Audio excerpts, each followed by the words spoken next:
ஹரியானாவில் சாலையில் நடந்து சென்ற பெண்களிடம் சில்மிஷம் செய்த 2 இளைஞர்களை போலீசார் பிடித்து நயப்புடைத்தனர்.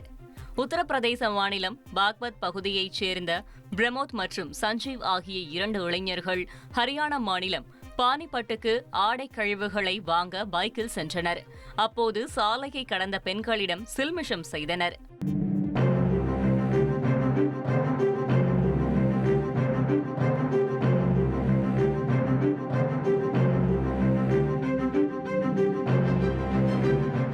இதைத் தொடர்ந்து சம்பந்தப்பட்ட இருவரையும் போலீசார் கைது செய்து தங்கள் பாணியில் விசாரித்தனர். பின்னர் இருவரும் நடக்க முடியாமல் நடந்து சென்ற காட்சிகளையும் பகிர்ந்துள்ளனர். பாஜகவும் தேர்தல் ஆணையமும் இணைந்து பீகாரில் வாக்குகளை திருட முயற்சிப்பதாக ராகுல் காந்தி குற்றம் சாட்டியுள்ளார். நடந்து முடிந்த நாடாளுமன்ற தேர்தலிலும் மகாராஷ்டிரா சட்டமன்ற தேர்தலிலும் வாக்குகள் திருடப்பட்டதாக கூறி அதனை கண்டிக்கும் விதமாக பீகாரில் 12வது நாளாக ராகுல் காந்தி யாத்திரை மேற்கொண்டார். அப்போது பேசிய அவர், வரும் காலத்தில் மக்களவைத் தேர்தல் மற்றும் ஹரியானா தேர்தல்களில் வாக்குகள் திருடப்பட்டதற்கான ஆதாரத்தை வெளியிடுவேன் என கூறினார்.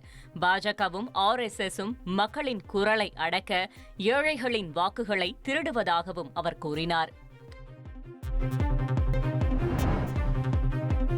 பாகிஸ்தானுக்கு எதிரான இந்தியாவின் ஆபரேஷன் சிந்தூரை மையமாக கொண்டு டெல்லியில் விநாயகர் சதுர்த்தி விழா கொண்டாடப்பட்டது.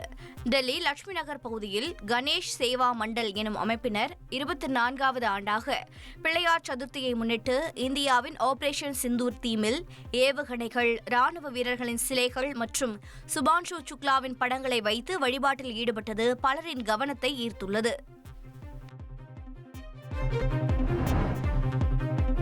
விநாயகர் சதுர்த்தியையொட்டி மும்பையில் நிறுவப்பட்டுள்ள பிரசித்தி பெற்ற லால்பாக் ராஜா விநாயகரை பக்தர்கள் இரவு முழுவதும் நீண்ட வரிசையில் காத்திருந்து வழிபட்டனர். பொது தரிசன பாதையில் கூட்டம் கட்டுக்கடங்காமல் இருந்ததால் போலீசார் வரிசையை ஒழுங்குபடுத்தினர்.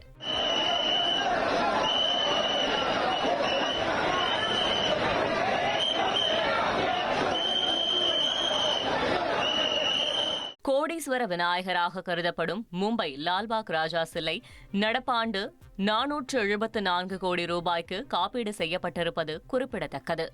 ட்ரெண்ட் ஆக்கிக்கோங்க. தந்தி டிவியின் சப்ஸ்கிரைபர்ஸ் அண்ட் ஃபாலோவர்ஸ் குடும்பத்துல நீங்களும் இணையுங்க.